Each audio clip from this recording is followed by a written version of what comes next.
नमस्कार, मी मधुरिमा।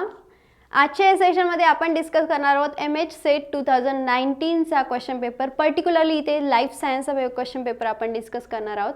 जसं मी अगोदरच्याही माझ्या लेक्चरमध्ये सांगितलं होतं स्ट्रॅटेजीच्या व्हिडिओमध्ये की मॅक्झिमम जे आहे तुम्ही MCQची प्रॅक्टिस करा। आता MCQची प्रॅक्टिस केल्याने काय होतं, एक तर आपल्या माइंडला कळतं की कशा टाईपचे क्वेश्चन्स आपल्याला सॉल्व करायचे, कशा पद्धतीने सॉल्व करायचे।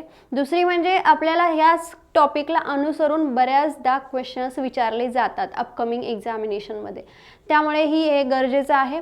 आणि सगळ्यात महत्त्वाची गोष्ट, जेव्हा तुम्ही मॅक्झिमम MCQ सॉल्व करणार तर तुम्हाला लक्षात येईल की तुमचा कुठला टॉपिक चांगला आहे, म्हणजे कुठल्या टॉपिकवरती जास्तीत जास्त क्वेश्चन्स विचारले गेले आणि तुम्हाला कुठला इझी आहे, म्हणजे जेणेकरून तुम्ही स्वतः त्या पर्टिक्युलर टॉपिकवरती फोकस करून 100% त्या सब्जेक्टला देऊ शकतात। त्यामुळे गरजेचं आहे MCQ सॉल्व करणं। आजच्या सेशनमध्ये आपण टोटल 30 क्वेश्चन्स सॉल्व करणार आहोत। त्यानंतर ही सिरीज कंटिन्यू ठेवणार मी, त्यानंतर पुढच्या सेशनमध्ये 30 अशा टाईपमध्ये आपण क्वेश्चन्स जे आहेत ते सॉल्व करणार आहोत। ठीक आहे। आता जे स्टुडंट्स आहेत जे पहिल्यांदा एक्झाम देणार आहेत यावेळेस, तर मग त्यांच्यासाठी थोडीशी इन्फॉर्मेशन आपण सांगूयात। हा जो आहे तो पेपर सेकंड आहे लाईफ सायन्सचा, अशा टाईपमध्ये तुमचा क्वेश्चन पेपर येणार आहे तुम्हाला ऑफलाईन मोडमध्ये। ते signature and name of the invigilator हा पूर्ण कॉलम जो आहे तो तुमचा इन्व्हिजिलेटर फॉर्म फिल करणार। इथे तुम्हाला सीट नंबर इन वर्ड्स अशा टाईपमध्ये फिल करायचं आहे। क्लिअर? त्यानंतर नेक्स्ट आता आपण बघूयात। आता क्वेश्चन पेपरमध्ये इथे दिलेलं आहे बघा, टोटल जे आहेत तुमचे 100 क्वेश्चन्स आहेत। 100 क्वेश्चन्स म्हणजे टोटल मार्क्स तुमचे झाले 200। आता 200 मार्क्स का बरं? कारण की प्रत्येक question 1 question is ask for the 2 marks. एक क्वेश्चन 2 मार्क्ससाठी विचारला गेलेला आहे। टोटल 100 क्वेश्चन्स आहेत। ते सगळे 100 क्वेश्चन्स तुम्हाला सॉल्व करायचे, कारण की इथे कुठल्याही प्रकारचे निगेटिव्ह मार्किंग नाही आहे। हा सगळ्यात one of the best thing ह्या पेपरमधला हा बेनिफिट आहे तुमचा। त्यानंतर टाईम जो तुम्हाला दिला जाणार आहे तो आहे 120 मिनिट, आणि 120 मिनिटमध्ये तुम्हाला 100 क्वेश्चन्स सॉल्व करायचे आहेत। म्हणजे जर रफली आपण पकडलं तर 1 ते 1.25 मिनिटामध्ये तुम्हाला एक क्वेश्चन सॉल्व करायचा आहे। ठीक आहे। आता सगळ्यात अगोदर बघूयात फर्स्ट क्वेश्चन। फर्स्ट क्वेश्चन काय? Archegonia are absent in the ovule of. आता अर्किगोनिया अशा कोणत्या ओव्ह्यूलमध्ये अब्सेंट आहे हा क्वेश्चन विचारलाय। तर अर्किगोनियाज जे आहेत ते अर्किगोनियाज जनरली हायर जिम्नोस्पर्म्समध्ये अब्सेंट असतात। कुठे अब्सेंट असतात? Higher gymnosperm.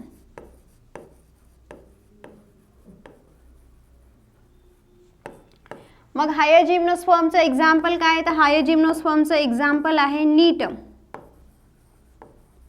सो ह्याचा आन्सर काय झालं तुमचं? नीट। आता ह्याचसोबत तुम्हाला काय करायचं, तर दुसरं एखादं एक्झाम्पल बघायचं, कारण की नेक्स्ट आता जो पेपर आहे त्याच्यामध्ये असंही विचारू शकतात हायर जिम्नोस्पर्मचं एखादं एक्झाम्पल सांगा। सो अशा टाईपमध्ये तुम्हाला ॲनालाइज करायचं आहे पेपर। आता नेक्स्ट वळूयात दुसऱ्या क्वेश्चनकडे। आता ह्या क्वेश्चनमध्ये काय विचारले बघा, membranes of which one of the following pairs are the continuous किंवा कंटिग्युअस, ज्यालाच कंटिन्युअस म्हणू शकतो। ऑप्शन्स आहे endoplasmic reticulum, Golgi bodies, nucleus, endoplasmic reticulum, Golgi bodies and plasma membrane, Golgi bodies and lysosome. आता हा क्वेश्चन सॉल्व करण्यासाठी सगळ्यात महत्त्वाची गोष्ट तुम्हाला सेल ऑर्गॅनिलीज कसे अटॅच आहेत ती गोष्ट माहिती असणं खूप गरजेचं आहे। जसं मी इथे एक यूकॅरियोटिक सेल घेते। यूकॅरियोटिक सेलमध्ये तुम्हाला माहिती आहे की स्पेशालिटीज आहे यूकॅरियोटिक सेलची, they have their own nuclear membrane, आणि त्या न्यूक्लिअर मेम्ब्रेनमध्ये त्याचा न्यूक्लियस प्रेझेंट आहे।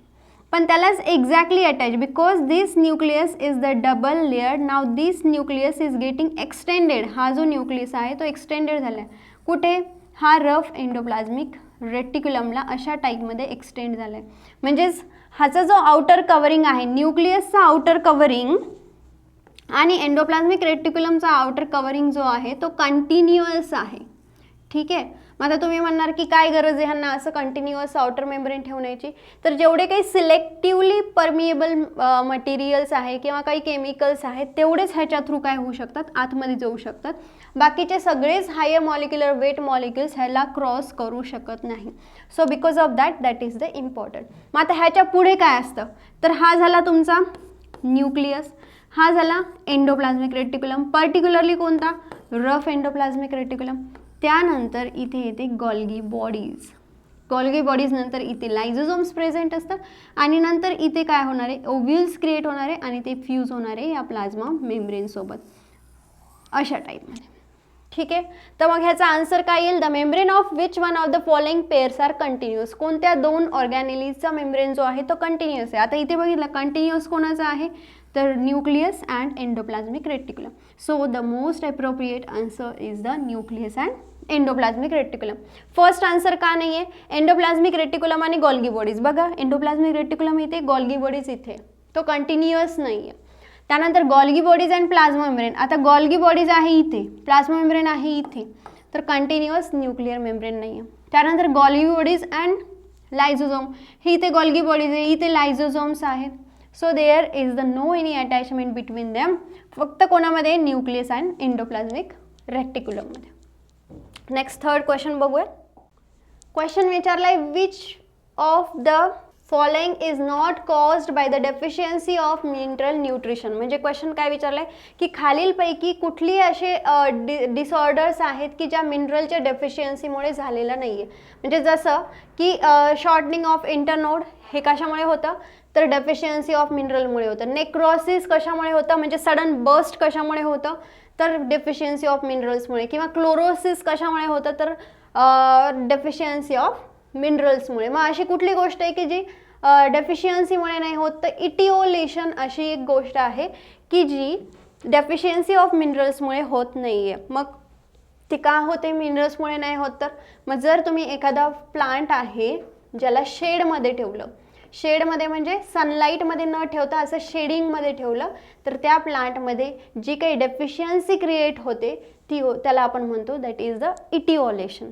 मग नेक्स्ट एक्झामिनेशनमध्ये असंही क्वेश्चन विचारू शकतात की मिनरल डेफिशियन्सीमुळे खालीलपैकी कुठल्या गोष्टी होतात किंवा कुठल्या डिसऑर्डर्स. तर तुम्हाला माहिती आहे मिनरल डेफिशियन्सीमुळे होतं necrosis, chlorosis, shortening of internode. तर अशा टाईपमध्ये तुम्हाला एखादा पेपर ॲनालाइज करायचा आहे किंवा विचारत घ्यायचं आहे की अशावरून अशा टाईपचे क्वेश्चन्स विचारू शकतात. ठीक आहे, वळूयात नेक्स्ट क्वेश्चन, क्वेश्चन नंबर 4 कडे.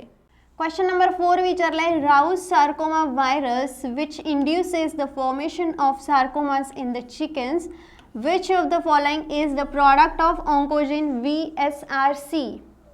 सो ह्याच्यापैकी कुठला प्रॉडक्ट आहे ऑन्कोजिन VSRC. ऑन्कोजिन म्हणजे असा जीन की जो कॅन्सर कॉझिंग आहे, ज्याला आपण ऑन्कोजिन म्हणतो.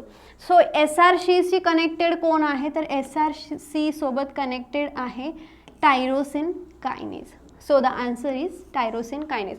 आता ह्या सगळ्या गोष्टी ज्या आहेत त्या तुम्हाला स्टडी करायच्या सेल बायोलॉजीमध्ये आणि डेव्हलपमेंटलमध्ये, जिथे तुमचं कॅन्सरच्या जे पाथवेज आहेत त्याच्यामध्ये तुम्ही हे स्टडी करू शकता. आता हा SRC प्रोटीन काय करतो तर SRC प्रोटीन जो आहे तो कनेक्टेड असतो टायरोसिन कायनेज सोबत. कायनेज जिथे वर्ड आला तिथे फॉस्फोरायलेशन होणार आहे. फॉस्फोरायलेशन झाल्यामुळे काय होणार आहे, सिग्नल ट्रान्सड्यूस होणार आहे. सिग्नल ट्रान्सड्यूस झाल्यामुळे काय होणार आहे तर काही सेल्युलर रिॲक्शन्स ज्या आहेत त्या कॅरी आउट होणार आहे. म्हणजे जसं प्रॉलिफरेशन आहे, मल्टिप्लिकेशन आहे, तर ह्या रिॲक्शन कॅरी आउट होतात. आणि आपल्याला माहिती आहे की ऑन्कोजिन किंवा कॅन्सरमध्ये काय होतं the number of the cells, uncontrolled growth of the cells is getting increases. So the answer is tyrosine kinase. वळूयात नेक्स्ट क्वेश्चन कडे. क्वेश्चन विचारलाय haemophilia and colour blindness are. Haemophilia आणि कलर ब्लाइंडनेस काय आहे. जर तुम्हाला आता ह्या 4-5 क्वेश्चनवर नीट लक्ष दिलं तुम्हाला एवढं लक्षात आलं असेल की बऱ्याचदा हे क्वेश्चन्स जे आहेत ते 12च्या बुकमधून विचारले गेलेले आहेत. जसं इटिओलेशन, मिनरल डेफिशियन्सी आपण बघितलं, जसं फर्स्ट क्वेश्चन आर्किगोनियाचं आपण बघितलं आहे किंवा एंडोप्लाझमिक रेटिक्युलमचं. हे सगळं 11th आणि 12th स्टँडर्डचे बेसिक कॉन्सेप्ट आहे. त्यामुळे तुम्हाला 11th आणि 12th बेसिक कॉन्सेप्ट क्लिअर करायचे आहेत. ठीक आहे, सेम क्वेश्चन 12th मधून आलं. Haemophilia and colour blindness are. Haemophilia आणि कलर ब्लाइंडनेस हे दोन्ही पण काय तर एक्स लिंक्ड रेसेसिव्ह इनहेरिटन्स आहे.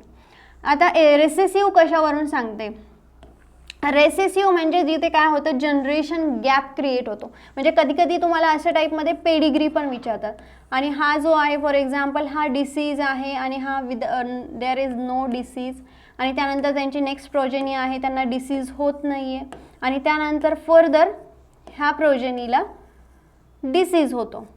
मग आता इथे काय झालं, एक जनरेशन गॅप झालेला आहे, तर त्याला आपण म्हणतो recessive inheritance. These are the certain characteristics of it. Recessive इनहेरिटन्सचे काय कॅरेक्टरिस्टिक्स आहेत, तर एक तर तुम्हाला जनरेशन गॅप बघायला मिळेल. आता ही एक्स लिंक्ड डिसऑर्डर काय, कारण की हिमोफिलिया आणि कलर ब्लाइंडनेस हे जे आहेत ते जर मदर ह्याच्यामध्ये अफेक्टेड असेल किंवा डिसीज असेल, हिमोफिलिया झालेला असेल किंवा कलर ब्लाइंडनेस, तर सगळे मेल्स जे आहेत किंवा सगळे तिचे सन्स जे आहेत, that all son will get affected. ठीक आहे. किंवा जर ती मदर कॅरियर असेल तर काय होऊ शकतं, तर 50% males is got affected. Then how, मग आता कशा प्रकारे, तर आपण एक्झाम्पल बघूयात की जसं फिमेलला मी XX लिहिते. आता ही फिमेल जी आहे ती कॅरियर आहे, फॉर एक्झाम्पल कॅरियर आहे. ठीक आहे. आणि इथे सिमिलरली आपण फादर बघूयात, मेल, तो XY आहे, that is a normal one, healthy one. आता बघूयात ह्याच्यामध्ये काय येईल, X, हा X नॉर्मल फिमेल, हा X, हा X female is the carrier, हा X, हा Y normal male, हा X, हा Y carrier male. म्हणजे 50% son and 50% daughters are the carrier over here. म्हणजे ही जी डॉटर आहे ती नॉर्मल आहे, ही जी आहे ती कॅरियर आहे हिमोफिलियाची. त्यानंतर ही जे आहे that is the normal son, and sorry this is the disease son. हा सन काय झाला, डिसीज. आता हा का बरं डिसीज सन आहे, का हा कॅरियर नाही आहे, कारण की एक सिंगल X आहे इथे प्रेझेंट आणि त्यामुळे हा काय डिसीज. म्हणून आपण म्हणू शकतो की half of the son is getting affected if the mother is the carrier. इथे काय झालं होतं, मदर ही होती कॅरियर. जर मी असं म्हटलं की मदर इज अफेक्टेड, आता मदर इज अफेक्टेड तुम्ही कसं कॅल्क्युलेट करणार, this is the XX into XY. ठीक आहे. हा XH हिमोफिलियाची डिसऑर्डर झालेली मदरला. मग आता कशा प्रकारे येईल हे बघा, XH त्यानंतर हा X घेतला, XH त्यानंतर हा Y घेतला, XH X आणि XH Y. दॅट मीन्स जर तुम्ही ऑब्झर्व केलं केअरफुली तर XHY, this means these all the sons is getting affected and all the females becomes the carrier when the mother is affected. And that's why this hemophilia and color blindness is the X-linked recessive disorder. तो X-linked recessive disorder चे काय काय characteristics आहे, जर mother carrier असेल तर half of the son is getting having the disease.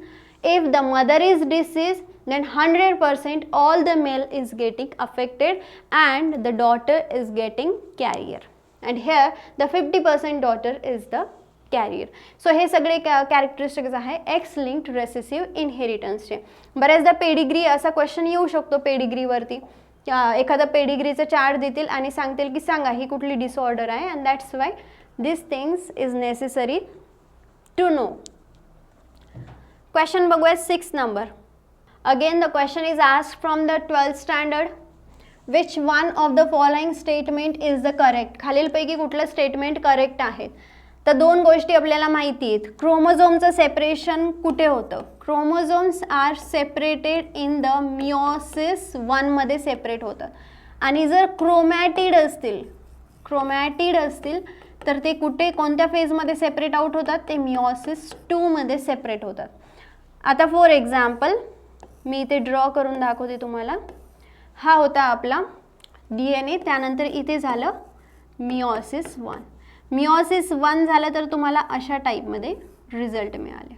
हा काय झाला तुमचा क्रोमोझोम सेपरेशनचा पार्ट, म्हणजे मिओसिस 1 मध्ये तुमचे क्रोमोझोम सेपरेट झाले.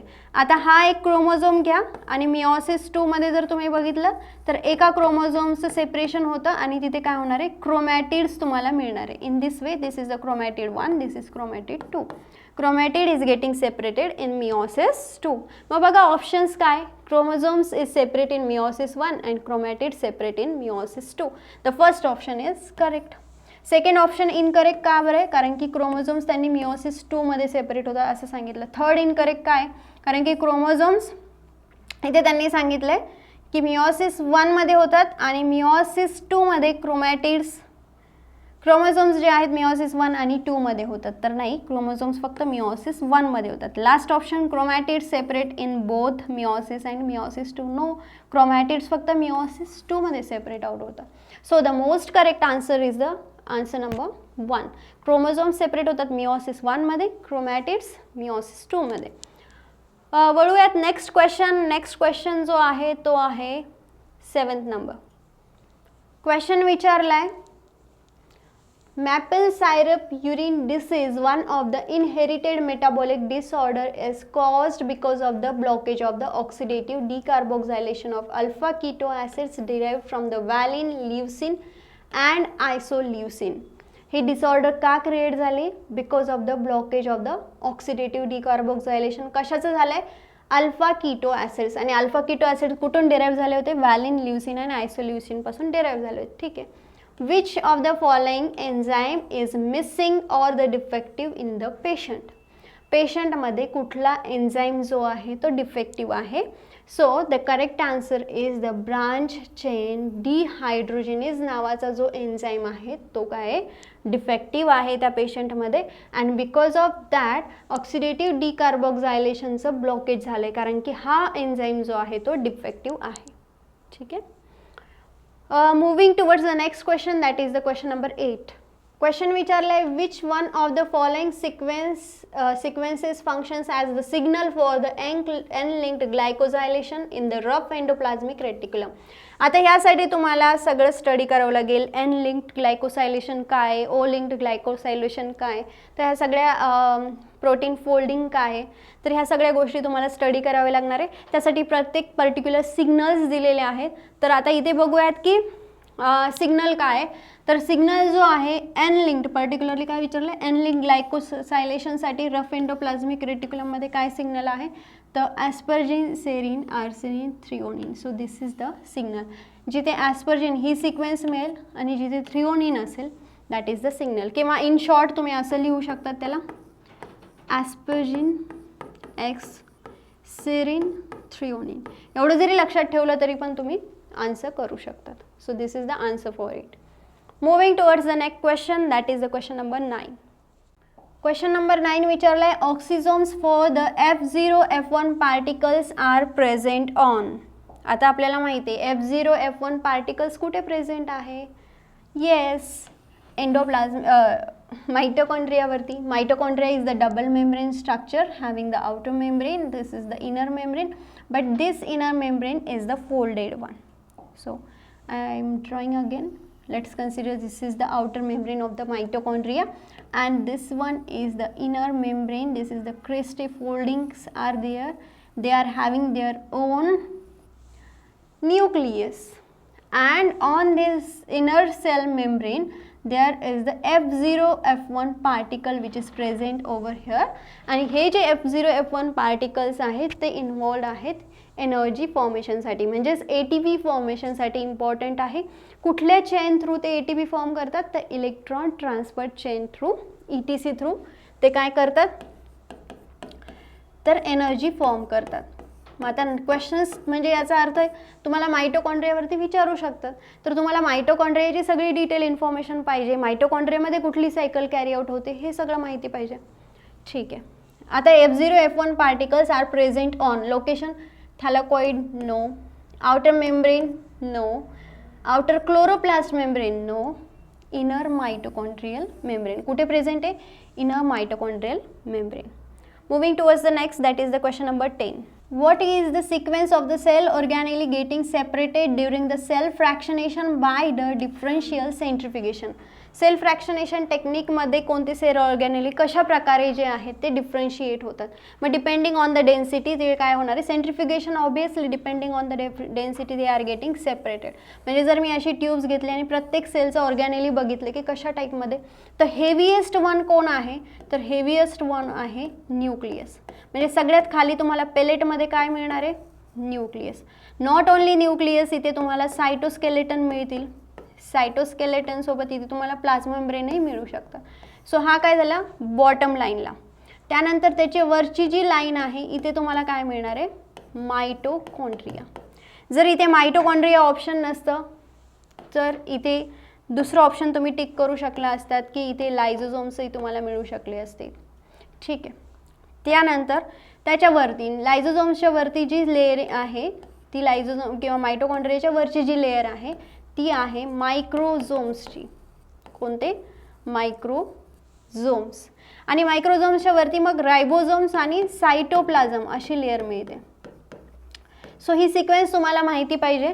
तर ह्यामध्ये बघायचे आपली सिक्वेन्स कोणती करेक्ट आहे.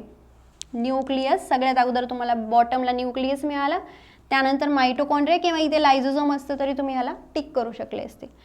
त्यानंतर मायक्रोझोम्स आणि त्यानंतर सायटोसोल. ऑब्वियसली एवढंही तुम्ही लक्षात ठेवू शकता की सायटोसोल काय आहे तर एकदम लाईटेस्ट वन आहे, त्यामुळे सायटोसोल सगळ्यात वरती असणार आहे. आता ही सिक्वेन्स सांगितली त्यांनी, सायटोसोल, न्यूक्लियस, मायक्रोझोम. आता न्यूक्लियसमध्येच कुठून येईल? हेवीएस्ट आहे ना, तो बॉटमला सेटल डाऊन होईल. त्यानंतर ऑप्शन नंबर सी का इनकरेक्ट आहे? इथे विचारलं आहे मायक्रोझोम्स मायटोकॉन्ड्रिया. मायक्रोझोम्स मायटोकॉन्ड्रिया कशी काय सिक्वेन्स येईल ही? ठीक आहे, कारण की सायटोसोल तर मध्येच आलं आहे त्यांचा. त्यानंतर सायटोसोल, मायक्रोझोम्स, मायटोकॉन्ड्रिया आणि न्यूक्लियस अशी सिक्वेन्स आहे. So the most correct answer is the 1. ठीक आहे, nucleus, mitochondria, microsomes and cytosol. Moving towards the next question, question number 11. Question number 11 विचारलं आहे, by what process does the thorium decay to the radium 226. ह्या कुठल्या प्रोसेसमध्ये thorium जो आहे, thorium 230 जो आहे तो डिके होतो to the radium 226. So the answer is alpha emission. Answer is alpha emission. Moving towards the next question, question number 12. Which one of the following is the most suitable mode to study the protein conformational changes and probes the location of active sites and coenzymes in the fluorescence spectroscopy? आता इथे विचारलंय की कुठली अशी method तुम्ही use करणार आहे, suitable कुठली method use करणार आहे. काय तुम्हाला स्टडी करायचे? प्रोटीनचं कन्फॉर्मेशनल चेंजेस स्टडी करायचे. म्हणजेच इथे प्रोटीनचं तुम्हाला स्ट्रक्चर स्टडी करायचे. आणि जर तुम्हाला प्रोटीनचं स्ट्रक्चर स्टडी करायचे तर तुम्हाला सगळ्यात इफेक्टिव्ह मेथड कुठली आहे? Intrinsic fluorescence. ह्याच्यामध्ये प्रोटीनचं स्ट्रक्चर तुम्ही स्टडी करू शकतात. So the answer is intrinsic fluorescence. So अप्लाइडमधून टेक्निकमधून हा क्वेश्चन विचारला गेला होता. Moving towards the next question, विचारला आहे, which of the following is not the method used in the mass spectroscopy for the introducing the sample without the thermal decomposition. कोणती method use केली जात नाही आहे? तर मेथड पायरोलिसिस यूज केली जात नाही आहे. So not used in the mass spectroscopy. Other than MALDI TOF use केलं जातं मास स्पेक्ट्रोस्कोपीमध्ये, इलेक्ट्रोस्प्रे यूज केले जाते किंवा प्लाझ्मा डिझॉर्प्शन पण यूज केले जातात, पण पायरोलिसिस ही मेथड यूज केले जात नाही. So the answer is question number 13. चा आन्सर आहे डी. नेक्स्ट क्वेश्चन आहे, in polyacrylamide gel electrophoresis the breakdown of disulphide linkage in the protein is carried out by using. Polyacrylamide जेलला आपण PAGE पण म्हणतो. ठीक आहे, जी चार्ज आणि डेन्सिटीवरती मॉलिक्युल्सला जे आहेत ते सेपरेट आउट करतात, त्याला आपण पेज म्हणतो. आता विचारलं काय की ब्रेकडाऊन कुठले असं केमिकल टाकलं तर ब्रेकडाऊन होईल, कशाचं? तर breakdown of the disulphide linkage. आता सल्फाइड प्रोटीनबद्दल विचारलं आहे. प्रोटीन माहिती आपल्याला अमायनो ॲसिड्सपासून बनलेले असतात. So when the number of amino acid comes together there is the formation of protein. Folding proper झाल्याच्यानंतर आपण त्याला प्रोटीन म्हणतो. आता असे कुठले अमायनो ॲसिड आहे ज्याच्यामध्ये डायसल्फाइड लिंकेज आहे? तर सिस्टीन नावाचा अमायनो ॲसिड आहे ज्याच्यामध्ये डायसल्फाइड लिंकेज आहे. मग सिस्टीन नावाचा अमायनो ॲसिड्स जे आहेत ते दोन अमायनो ॲसिड जेव्हा ब्रेकडाऊन होतील तर तेव्हा काय होणार आहे? ते सेपरेट आउट होणार आहे लिंकेज जे आहे. मग हे ब्रेकडाऊन कोण करतं? तर हा बीटा मरकॅप्टो इथेनॉल जो काय आहे तो सल्फाइड बॉन्डवरती अटॅक करतो आणि ब्रेकडाऊन करतो. ठीक आहे, आता सिम्पली तुम्हाला सिस्टीन हे लक्षात ठेवायचं असेल अमायनो ॲसिड, तर आपले हेअर्स आहेत ज्यांचे जास्तीत जास्त हेअर्स कर्ली असतात तर त्या पीपल्समध्ये त्या लोकांमध्ये काय जास्तीत जास्त हेअर्समध्ये सिस्टीन नावाचा अमायनो ॲसिड आहे. नेक्स्ट क्वेश्चन बघूयात. Helianthus annuus flowers tracks the sun. This phenomenon is known as. Helianthus annuus हा जो फ्लावर आहे सूर्यफूल तर ते काय होतं, फ्लावर्स काय करतात, सन जिकडे असेल तिकडे त्या सनला ट्रॅक करतात, सनरेजला ट्रॅक करतात. सो दिस फेनॉमेनॉनला आपण काय म्हणतो, this phenomenon we called it as that is the positive heliotropism, towards the sun. आता निगेटिव्ह असेल तर opposite of the sun. So हे दोन फेनॉमेनॉन आहे, positive heliotropism, negative. Phototropism is not the same phenomenon, it is depending on the hormones. So the answer is positive heliotrophism. Next, question number 16. Which one of the following is produced during the water stress and that brings the stomatal closure? आता जेव्हा जेव्हा stress येईल, condition स्ट्रेसची condition येईल प्लांट्समध्ये, तेव्हा एवढं लक्षात ठेवायचं की एक हॉर्मोन प्रत्येक वेळी स्ट्रेसच्या कंडिशनला सिक्रीट होत असतो आणि तो हॉर्मोन कुठला आहे तर ॲब्सिसिक ॲसिड. वॉटर स्ट्रेस असेल, दुसरा कुठलं स्ट्रेस असेल तर तेव्हा कोण काम करतं, ॲब्सिसिक ॲसिड. आणि जर वॉटर स्ट्रेस आहे म्हणजेच काय होणार आहे, स्टोमॅटाला ते काय करणार आहे, क्लोज करणार आहे. स्टोमॅटा जर क्लोज केला तर वॉटर इव्हॅपोरेशन कमी होईल. So abscisic acid. मग कुठल्या प्लांट्समध्ये अशी कंडिशन ऑब्झर्व होऊ शकते, जसं राजस्थान वगैरे जिथे जास्तीत जास्त सनरेज आहेत ह्या कंडिशनला, किंवा पाण्याची कमतरता आहे ह्या कंडिशनला वॉटरचा स्ट्रेस येतो आणि मग प्लांट्स काय करतात तर स्टोमॅटाला क्लोज करतात डे टाईमला आणि नाईट टाईमला स्टोमॅटाला ओपन करतात. So the answer is abscisic acid. Again this question asked from the 12th standard. Question number 17. Which of the following enzyme is not a part of fatty acid synthesis complex? Fatty acid synthetase complex जो आहे त्याचा part नाही आहे. कुठला enzyme त्याचा part नाही आहे. So the enzyme beta hydroxy acetyl CoA dehydrogenase is not the part of it. Question number 18 बघूयात. क्वेश्चन नंबर 18 विचारला आहे, reducing power required for the biosynthesis of the fatty acid in the liver is provided by. So कुठली जी अशी power आहे लिव्हरमध्ये provide केल्या जाते, कशासाठी तर फॅटी ॲसिडच्या बायोसिंथेसिससाठी.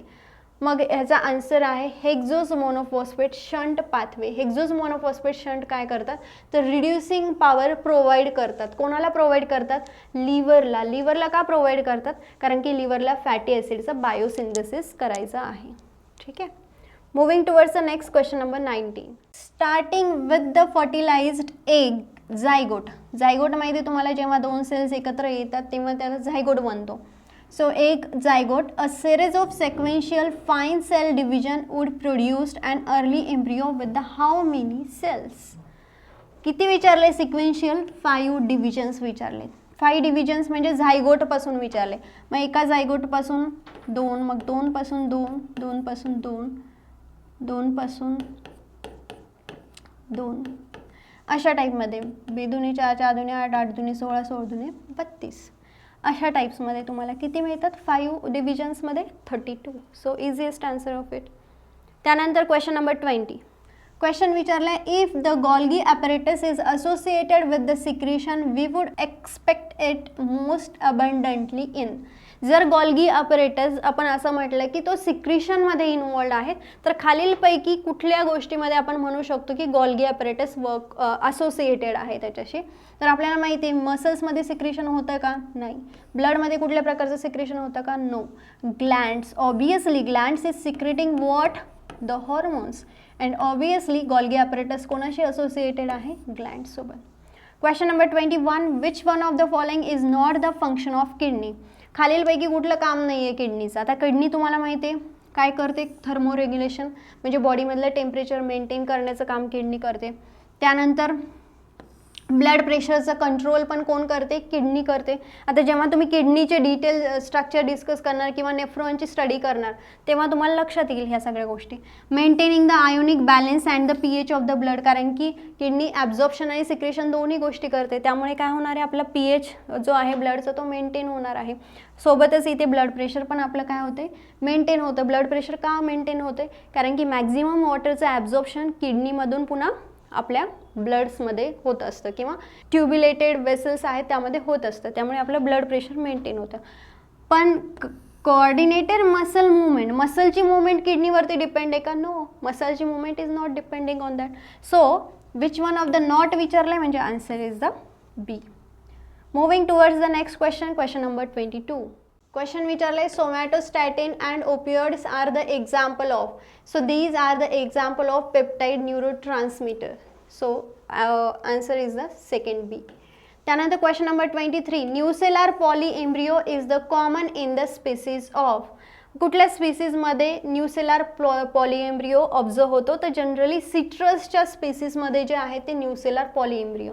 आता हे न्यूसेलर पॉलीएम्ब्रियो काय की न्यूसेलस जे आहेत म्हणजे प्लांटमध्ये तुम्ही जेव्हा स्ट्रक्चर स्टडी करणार, this is the nucleus, this is the pollen grain is getting entered over here. तर हा तुमचा झाला न्यूसेलस. न्यूसेलस जो आहे तो न्यूट्रिशन प्रोव्हाइड करत असतो प्लांटमध्ये. सो ह्या न्यूसेलसच्या टिश्यूजपासून काय होत असतं तर इथे एम्ब्रियो तयार होत असतो. सो हा एकच एम्ब्रियो तयार न होता there is the number of the embryo when is getting form, त्याला आपण म्हणतो पॉलीएम्ब्रियोनिक स्टेट. म्हणजे आता सिम्पल स्ट्रक्चर मी इथे ड्रॉ केलं की हा काय होता, हा एक सिंगल एम्ब्रियो होता. ह्या सिंगल एम्ब्रियोपासून 2 एम्ब्रियो तयार झाले. त्यानंतर नंबर ऑफ द न्यूक्लियस और number of the embryo is getting form. पण इथे काय होत नाही, सेल वॉल त्याच्या अराउंडला किंवा सेल मेम्ब्रेन त्याच्या अराउंडला फॉर्म होत नाही. सो त्याला आपण म्हणतो न्यूसेलर पॉलीएम्ब्रियोनिक. आणि कुठल्या स्पीसीजमध्ये, सिट्रसमध्ये. मग पुढच्या वेळी असा क्वेश्चन विचारू शकतात की क्वेश्चन थोडासा फिरवून विचारतील की मँगोमध्ये कुठल्या टाईपची कंडिशन्स ऑब्झर्व होते. मग ऑप्शन्स देतील न्यूसेलर, बॉयल, हेलिकल वगैरे अशा टाईपमध्ये. So the answer is nucellar polyembryonic. Nucellar polyembryonic सिट्रसमध्ये पण ऑब्झर्व होते, मँगोमध्ये पण ऑब्झर्व होते. क्वेश्चन 24 विचारलाय, the conformation of the polypeptide chain is determined by the torsion or the rotation angles around the C alpha N and C alpha C bonds of the each amino acid participated in it. Which of the following pairs of the amino acid is the conformationally the most and the last restricted amino acids? So the answer for it is option number D, that is the proline and glycine. So this is the answer. Moving towards the question number 25. 25 विचारलाय prostaglandin H2 synthase, a key enzyme in the synthesis of prostaglandins from the linear fatty acid, has the 2 types of the catalytic activities and they are. कुठले catalytic activities होतात लिनियरमध्ये, तर cyclooxygenase and peroxidase ह्या activities होतात. So the answer is option number D. त्यानंतर question number 26 बघूयात. Question number 26 मध्ये विचारलंय बघा, एक पाथवे तुम्हाला दिलेला आहे. त्या पाथवेमध्ये ग्लुकोज 6 फॉस्फेट, मग नंतर फ्रुक्टोज 6 फॉस्फेट असा पाथवे आहे.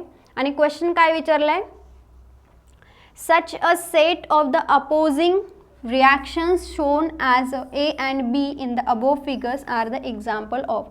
मग ह्या ज्या अपोजिट रिॲक्शन आहे ए आणि बी अपोजिट रिॲक्शन आहे, इथे काय होतं आहे ATP युटिलाइज होते आणि इथे एक अपोजिट रिॲक्शन होते, इनऑर्गॅनिक फॉस्फेट जो आहे तो रिमूव्ह आउट होतो. सो 2 अपोजिट रिॲक्शन्स आहेत, तर ते कशाचं एक्झाम्पल आहे हे त्यांनी विचारलं.